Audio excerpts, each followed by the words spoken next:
This is Epic Bonaire, here with Anna to return to Roanoke Island and revisit our solve to find the ruby. Oh, epic. I hate to tell you, it's a garnet, not a ruby. The ruby's in Houston. Garnet, I hate it when that happens. Well, on with the show.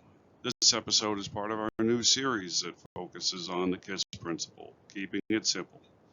Let us know what you think. Starting with the verse, we group the verse lines into 9 phrases and label them as action steps, look for clues, or other.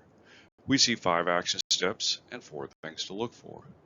Getting started, we agree with the commonly accepted interpretations for the first 4 lines of the verse. Start at the Wright Brothers Monument, head south on Highway 12, and over the Baum Bridge to Roanoke Island. The book doesn't mention Roanoke Island specifically, but does mention North Carolina and the nearby Powhatan tribe, although the tribe is mentioned in regard to fishing rights in New Jersey, which is a bit confusing. The latitude and longitude for Roanoke Island can be found in the cracks in the stone wall in the lower right in the image, and the land near the window refers to the outline of Roanoke Island adjacent to the window.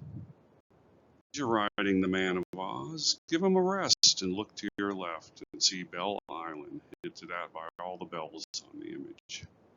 The next 3 lines of the verse move us along to the Fort Raleigh Historic Site. In the Visitor Center, you'll find John White, the colony artist, with his many colorful paintings. Also in the Visitor Center, grab 2 maps, one to the general site and one to the Elizabethan Gardens.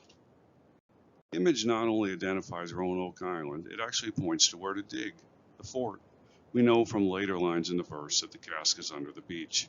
The string links the island to the spoon, which hints to the dig spot. The string crosses the outline of the island shoreline in 2 places, but the southern shoreline is an impenetrable marsh, leaving the north end of the island as our spot to dig. Let's leave the verse for a moment and look at the extra clues from the litany and the month flower and jewel, the garnet.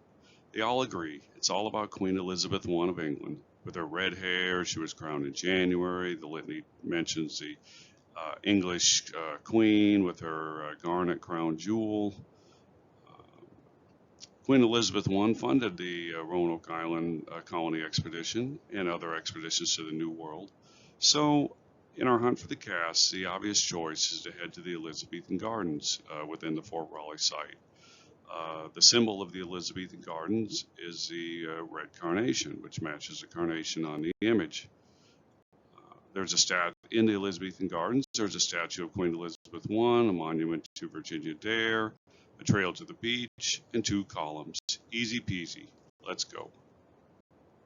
Garnet, we fell for it. Byron dangled the keys and rang the bells and waved the garnet-colored flag, and most of us bit. Anna and I sure did. But all that red is a red herring.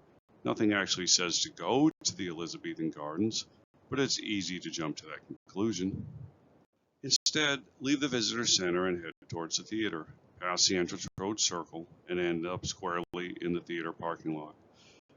If you want to see the Lost Colony play, sure, let's go for it. It only runs in July and August, but the cask isn't at the theater either.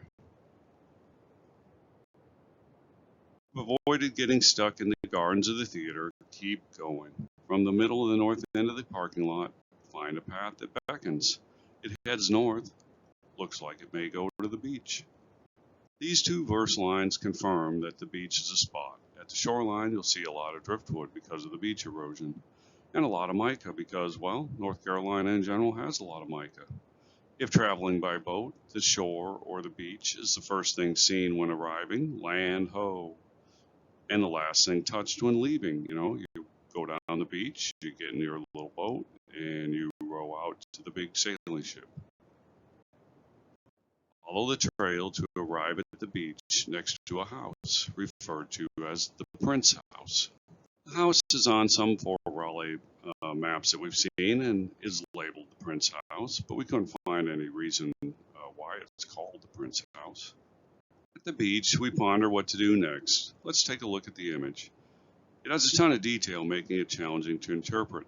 The key is not to get lost in the details. First, pull back, see the big picture. In a couple of words, what is it? and then I think it's an English knight in armor. Sure, it's only the top half, and it's highly stylized to fit the dark theme of the Lost Colony, but it's an English knight in armor. Who became knights? Royalty, the sons of kings and queens, aka princes. Arriving at the Prince house is confirmation we're on the right path. Next, let's look at the details, but not get lost in them. We think Byron walked around the visitor center, the Elizabethan gardens, and the theater, and photographed everything. Gave it to John, and he painted it all. The point of all those details is to obscure the few key details that are the clue to the cask quotation. The latitude and longitude, the island outline, and the spoon. The extra strings are there to obscure the important string connecting the island and the spoon. The other details are real hints, but just to the general area and the Fort Raleigh site, not to the cask location in particular. Compare the figure on the image to the image of an Indian that's we found on the pot in the Elizabethan gardens. The Indian with his big hair and feather skirt seemed like it may have been the inspiration for the figure on the overall image. It works upside down too, as the Powhatan Indian tribe were known to create elaborate feather headdresses. This doesn't mean the cask is in or around the gardens. It's just an example of how many images from around the Fort Raleigh site were combined into the image for the treasure hunt. So, where's the cask? Unfortunately, it's gone. The beach Byron saw and left the treasure on is long gone. Since 1980, the shoreline in the north end of the park has eroded something like 50 to 100 feet. Even the Prince house is gone.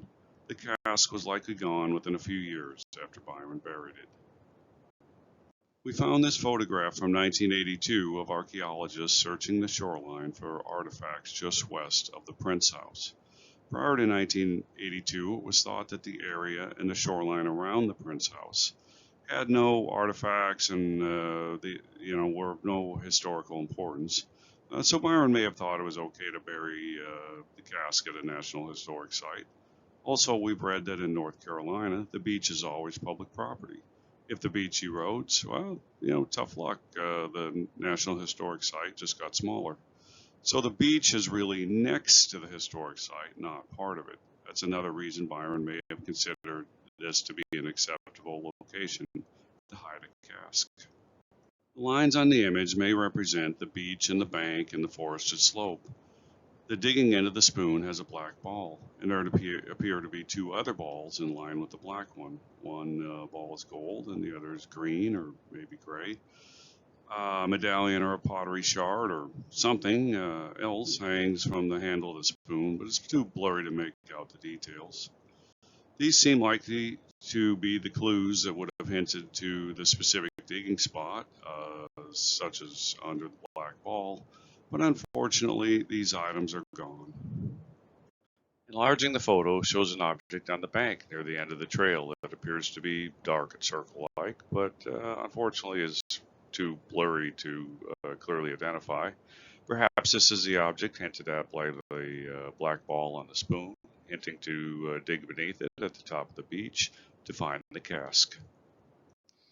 Even from the eroded beach, you can still look north and see the Wright brothers monument. Sadly, no amount of dauntless determination will achieve our goal to find the cask. Please leave a comment if you like this solution or not. Now, Anna, about that ruby. Catch you next time.